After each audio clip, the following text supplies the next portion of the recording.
West, West, West, West, West. This the West, West, West, the West Coast. This the West, West, West, the West, West. This the West, West, West, the West Coast. All right, let's get to it. West Coast Mindset, episode 21. And a lot of things happened in the world of sports this week. Some unfortunate things, some questionable things, and things that possibly could be carried into the next season in football. And I'll break that down. Before I get started, guys, I want to say happy Easter. Hope you guys had a great time with the family, whether you went to go to church, whether you were at a barbecue, whether you went to go to a community event and pick eggs, whatever you did. I just hope you guys were all safe and had fun. And yeah, overall, it was a great weekend. So happy for you guys and happy for myself as well, because I was out there with the family, and just overall another great Easter weekend. And to go through with that, the Lakers, they had their injury issues, and I got to break that down. Two players got into the Naismith Basketball Hall of Fame that I don't think should be there. And the Eagles, they're going through some issues as well, and it could possibly carry into next season. And let's get to it right now, starting with the Lakers. And yeah, just some very, very unfortunate news. And I was very, very upset the last couple of days being a Laker fan. And Laker Nation should know by now that Luka, Dončić, and Reaves are out for the rest of the regular season, and they're uncertain to start the playoffs healthy. And overall, the Lakers are just in a very tough situation. Starting with Luka Dončić, he suffered a grade 2 left hamstring strain last Thursday against the Thunder, and in a game that was not even close from the start. I watched this game for the first quarter, and at the end of the first quarter, they were already down by 20-plus points, and I literally just gave up and I turned the TV off. It was just ugly to watch, and I just couldn't take it no more, and it was that bad. But then when I went back and looked at my phone and checked the game, I see that Luka Doncic is out, and I was like, what's going on here? And then I see the video, and it did not look good at all. I knew from the start that he was in pain, and just the way that he reacted, it was just ugly to see. And yeah, Luka tweaked the hamstring in the first half, and if you watch the replay of that, he was clearly hampered, and he was still trying to play through it. And clear to him, man, he's had his little nagging stuff this year, and he's toughed it out. And I was thinking that it's a little thing. He can just play it at a slower speed and still do his thing and be okay. But it was a lot more worse than expected, and JJ Redick thought that it wasn't a big deal either. But when he went to halftime and the medical staff went to go check him out, supposedly they saw something that wasn't a big deal either, and he was cleared to play. And I can't question doctors. I'm not a doctor, but if he was cleared to play, then he was cleared to play. But he lasted only 4 minutes into the third quarter, and that play that I broke down in the beginning, he just didn't. He pulled it right away, and he was in clear pain. His head was in his knees, and he was just devastated. And he knew that it was over, and he could not continue. And it was just a very, very poor thing to see. And JJ Redick came out in the post-game press conference, and he said that the doctors cleared him, and Luka said he was good to go. And you can blame JJ Redick. I don't know the situation here, but you can say that he should have not been out there. The Lakers are down by 30 points at the half as it is. So you could say that. I never questioned the coach for trying to have his players go out there and try to make it more competitive of a game and see if they can cut some of that lead in half. But just with the way that Luka looked that first time when he tweaked that hamstring, and with so much riding on the Lakers season, I just think it was too risky for him to be out there. If I was the coach, I think I would have just ate that game and just said, hey, Luka, sit down in the second half. We're going to be super cautious with you. I know you want to go out there and you want to go play, but we have way more things important to look forward to going to the playoffs, and we need you 100% healthy. And JJ Redick didn't think that, and it cost him, man. And I have to put some blame on him. I hate to do it. He's done a great job this whole season, and got the Lakers in a situation that nobody thought they would be in third place in the West. But this was one of his worst mistakes that he made, and it's possibly going to cost the Lakers going to the playoffs. So JJ's got to find that way to figure it out, and he's going to really be questioned going forward, coaching the team. And then Austin Reaves, he's been diagnosed with a grade 2 left oblique injury, and somehow he was originally questionable against the Mavericks this Sunday, and he was supposedly good to go. But then he got the second MRI that revealed the oblique injury, and this one really confused me as well. And he's expected to miss 4 to 6 weeks, and his status for the playoffs are uncertain as well. And yeah, this one's tough too because the Lakers medical staff really has to be questioned here. I don't know what's going on with I don't know what they're looking at when it comes to clearing these players to play, because with Luka, they said the hamstring was fine, and he went out there, and then it turned even worse. And then they saw the Austin Reaves, because they saw in the first half of that game as well against the Thunder, he was grabbing the lower back, and he was moving pretty gingerly, and he kept playing to his credit because Austin Reaves is a dog, and he's tough, and he wants to keep playing. But I don't know why the medical staff didn't check on him during halftime, and possibly said that he was injured and he couldn't go. But it cost him because, yeah, the injury probably got worse the more he was out there, and they didn't really care about it as much. And then when it came to the checking him later on, a couple of days later, they found that oblique injury.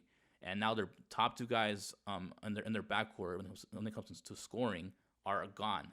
And it's just tough, man. It's very, very hard if you're a Laker fan. Things are not looking good. They have a 1.5 game lead over the Nuggets for third place in the West. And the Nuggets are getting healthy as we speak. They're getting way more confident as we speak. And the Lakers still have to play the Thunder again. And their schedule is not as easy as you think, especially now without your top scoring backcourt with Luka and Austin Reaves. And it's just a very, very tough situation. You're putting way more pressure on LeBron to carry the torch this late into his career, being age 41, and you're possibly have to play him more minutes. And he, to his credit, has probably been the healthiest all year, although he had the sciatica injury and missed a good part of the early part of the season. But after that, he's been relatively healthy, and you're putting more pressure on his body. And if he's gone as well with injury, then it's a wrap. It's already a wrap, possibly as it is, because we don't know the status of Austin Reaves and Luka going to the playoffs. They could possibly miss the first 2 games of the series. They can come back to begin the series, or they may not even come back at all. We just don't know because these lower body injuries are just hard to predict with rest and with rehabbing. We just don't know. And I'm not a doctor, as I said, so I don't know what to expect. But things are just up in the air. And with the team that was riding high for the last 2 months, the Lakers were looking like a real contender and looking like a real threat to do something in the West.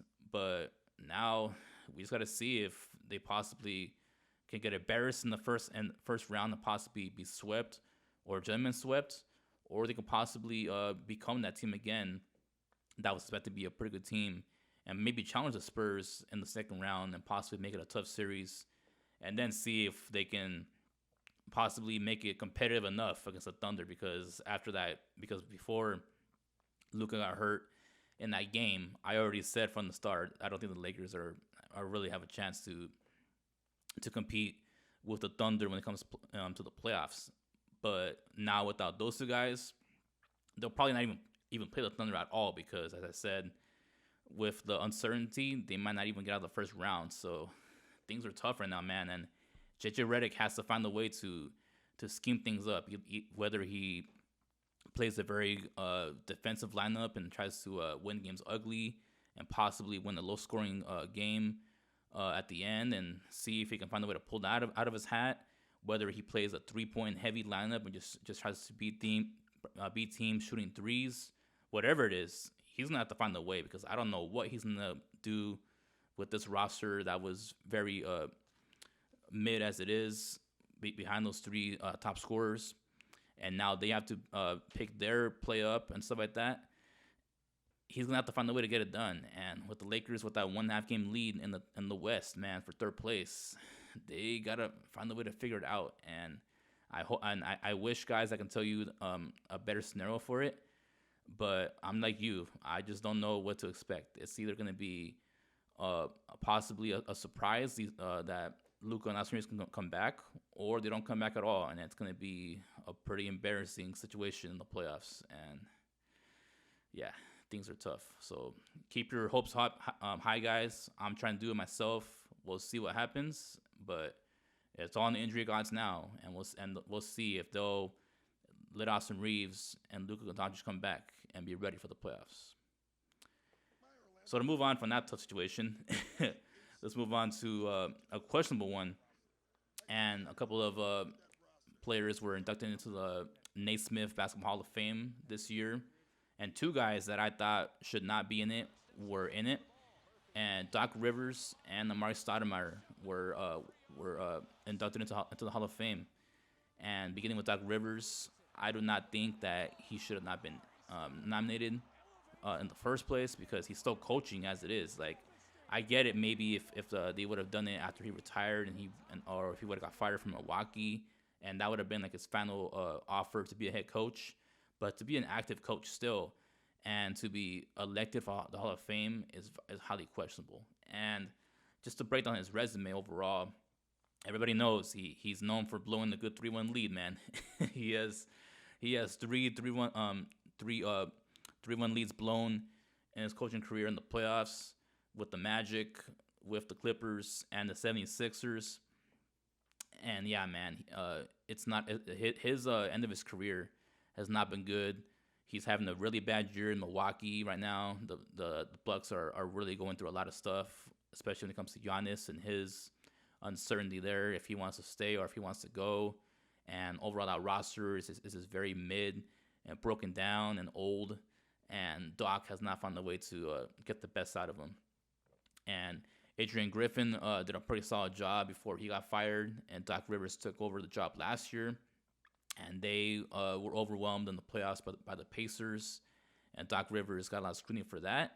And overall, man, he just has not had the end of his career to show off that he's a Hall of Fame coach.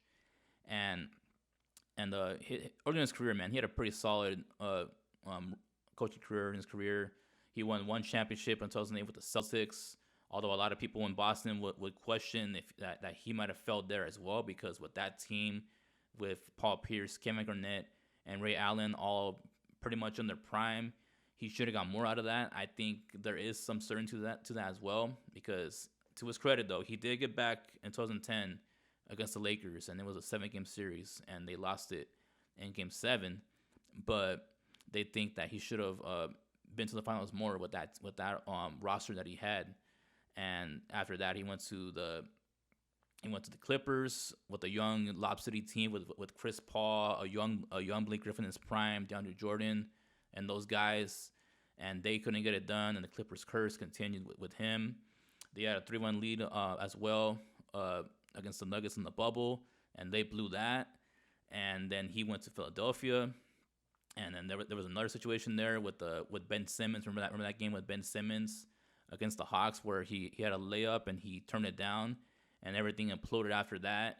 And then Doc Rivers questioned Ben Simmons in the press conference after that and said that they may never win a championship with Ben Simmons as the point guard.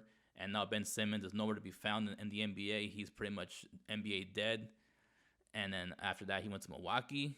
And overall, man, Doc Rivers' career has really gone into turmoil the last couple of years. And he possibly might get fired again after this season in Milwaukee, and they might go separate ways with him because Giannis might be gone. And overall, man, I just don't think Doc Rivers should be in the Hall of Fame.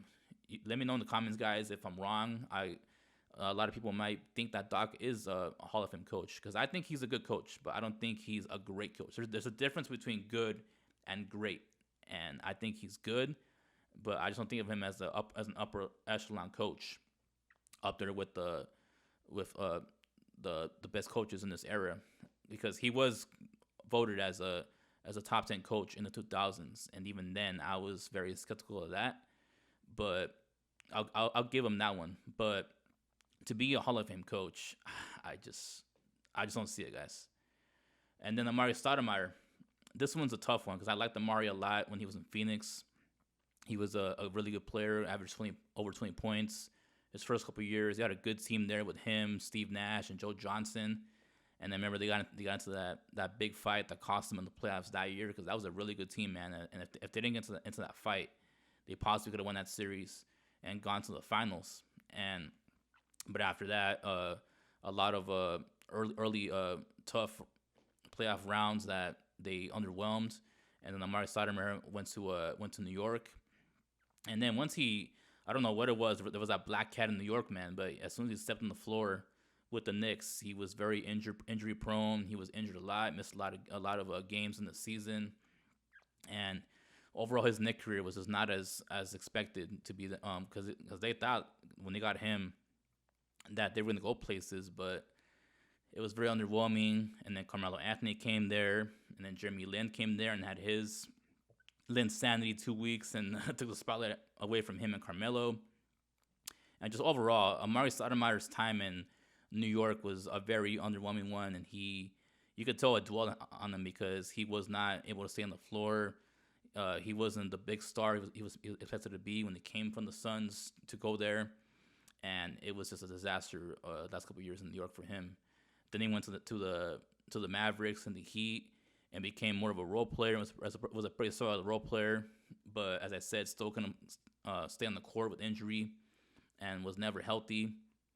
And yeah, like his beginning of his career was a very good one, and he was on a good arc to possibly become a great all-time player. But that second half of his career, I just think it hurts him too much, and I don't think he's a Hall of Famer. And with this one, guys, let me know as well on this in the comments if Amar'e Stoudemire does deserve to be a Hall of Famer. I don't think he does, but hey, maybe you can convince me. So let me know in the comments, guys, about these two guys. Should they be in the Hall of Fame? Should they not? Do you agree with me? But yeah, I think they shouldn't be. And I think the NBA got it wrong again this time. And this is something that I've been really passionate about the last couple of years because I think the NBA should consider making an NBA-only Hall of Fame because this is the issue with the Naismith Hall of Fame. It's basketball overall. It's college basketball. It's WNBA. It's NBA. It's the Euro League. It's all that together. And that's why these a lot of players that are questionable get in because with Tracy McGrady, what was it, last year? Yeah, last year with Tracy McGrady, a lot of people question if he should have been in there because he put up a lot of big numbers in Houston and in Orlando, but he never got out of the first round ever in his career. And then Chris Webber, he had a good career too, but he might have just been in the Hall of Very Good. I think he was Hall of Very Good worthy as well. I don't think he's a Hall of Famer. And just overall, like there's been a lot of scrutiny the last couple of years with the Naismith Basketball Hall of Fame, and I think the NBA should consider making their own Hall of Fame and make it more tougher to get in and put the guys that had the great career and make it more of a more honorable place to be as a NBA player, and you really have to earn yourself to get into that place because the MLB Hall of Fame, it's a lot better ran, although the steroid guys, you can question if they should be in or not because there's some really good players that were supposed to be caught with PEDs that are not in it. And that's another story, but they do a good job of putting the best of the best in the Hall of Fame. Same thing with the NFL. They do a really good job with their Hall of Fame too, and they put the best of the best in their Hall of Fame, and they keep guys that had a really good career out of it that were in the Hall of Very Good, and they keep it separate. So I like that, and yeah, it's not as scrutinized as the Basketball Hall of Fame. So I think the NBA needs to do that. And if Adam Silver wants to get the stench off him that he's had last couple of years with his decision making, I think making the NBA Hall of Fame would be a really good one. So we'll see about that. Possibly, most likely won't happen. But Adam, if you're listening to me, bro, this will be a pretty good savior to your legacy if you do that. So listen to your boy. All right. And then to close out the show, let's do some football. Haven't talked football in a while, and I've been wanting to talk some football. And we have some drama possibly going on in Philadelphia with the Eagles and Jalen Hurts, and supposedly they have tension with each other this offseason, and it might possibly go into next season because, as we saw last year, the Eagles had a pretty underwhelming year, although they, of course, won the NFC East again, which was not the best division overall, actually. But you saw there was tension last year with the A.J. Brown situation, with Kevin Patullo, the offensive coordinator, and a lot of people were at his head all year with his scheme and the way that he was running the offense, with Jalen Hurts and his lack of consistently throwing the football. Saquon Barkley was not as explosive as he was the year before, where he rushed for close to over 2,000 yards and almost broke Eric Dickerson's record. And I thought he should have went for it because, remember, in that final game, he had a chance to break Eric Dickerson's record. And instead of playing, he sat out. And I think he should have played because that would have been pretty awesome if he would have gotten out there and broke the record. But, hey, to his credit, the Eagles went to go win the Super Bowl, and they won the Super Bowl that year, and he was very unselfish, and it helped him. But, hey, sometimes you got to be selfish for your own doing, because if he would have broke the rushing record and won the Super Bowl, then that would have been pretty awesome. But they still won it, so I'll give Saquon the benefit of the doubt on that. But anyway, a lot of things were building last year, and then they lost that playoff game against the 49ers in the first round. A very undermanned 49ers team beat them in the playoffs in that first round at home. And yeah, it was just very ugly. And they're saying in the right now that Jalen Hurts and the coaching staff are not getting along. They clash a lot over the offensive scheme, and Jalen Hurts was changing play calls on his own and was not listening to the coaching staff. And that's a very tough one. Nick Sirianni, supposedly they were not getting along, him and Jalen Hurts, and it's just a very very tough situation in Philadelphia right now, and a lot of things are going on, and on deep throws over 10 yards, Jalen Hurts last year was 35.7%, 10 for 28 on his attempts, which was just not good at all, and he ran less than before last year. Because remember when he was that dual threat quarterback, when he was an MVP candidate a couple years ago, and the Eagles got to the Super Bowl and lost to the Chiefs, he was having a really good year. He led the league in rushing touchdowns, and he was a very very tough player to cover, because it was hard, because it's hard for a defense to chase a quarterback who can go out there and run and make his own plays with his legs. And last year, for some reason, he just didn't want to run the football, and they were a lot more easier to defend and scheme against last year. And A.J. Brown, with his issues, he had a lot of drops, and they weren't connected as they should have been going into the season. And yeah, man, there's just a lot of stuff going on. And I think this time, if they don't get it done this time, I think you got to put some blame on Jalen Hurts. I get it last year with the Kevin Patullo stuff, like I'll give him the benefit of the doubt on that. But there was a lot of times where Jalen Hurts just did not deliver, because we saw that game against the Chargers. Remember that game against the Chargers? He turned the ball over 5 times, and there were some throws there where I was just like, bro, like you're missing some easy ones. You gotta connect on those throws, and he was just way off target. So I think he needs to go out there and do good with this new offensive coordinator. They got to be on the same page, and Jalen has to go out there and deliver, because if he doesn't get it done this year, people are going to really start to question if he indeed is the quarterback for the future. I'm not saying it's going to happen, obviously, because he's shown that he can get you to Super Bowl, and he's gotten you there 2 times. So the guy wins. I give him credit, but there's just times where there's inconsistency, and it's been questioned. And if they don't get it done again, then yeah, the front office may want to go in a different direction. And the A.J. Brown situation is interesting too, because they're not looking at trading him. And will that continue? Because the dude's we know when he's not happy, he's gonna go out there in the post game, or he's gonna go out on social media and let his feelings be heard, and it's a big distraction. And will him and Jalen Hurts get their relationship fixed? That's another big key. There's so many things going on with the drama in Philadelphia. So I don't know if they got to get therapists in there to figure things out, or whatever it is, man. They have a lot of things they got to fix in that locker room, and it was very, very fractured last year. So we'll see if the time in the offseason away from each other possibly help them with that. But when it comes to training camp, they got to be on the same page, and they got to be on the same level, because if not, then it could possibly be another tough year in Philadelphia and another possible first-round exit in the playoffs for them. So we'll see how it goes. And with that, guys, another great episode of the West Coast Mindset. And I'm excited because we're heading close to the playoffs in basketball and NHL. And I'll start breaking that stuff down. Hopefully the Lakers can get healthy. We're all hoping that. Not even if you're a Lakers fan, just if you're a basketball fan overall, because we want to see Luka and Austin Reaves in the playoffs. So hopefully they can get healthy.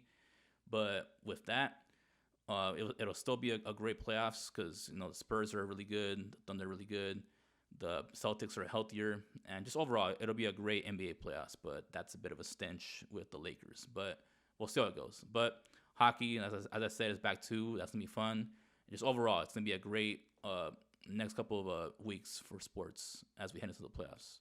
And with that, guys, I'll see you guys next week. This the West, West, West, West, West. This the West, West, West, the West Coast. This the West, West, West, the West, West. This the West, West, West, the West.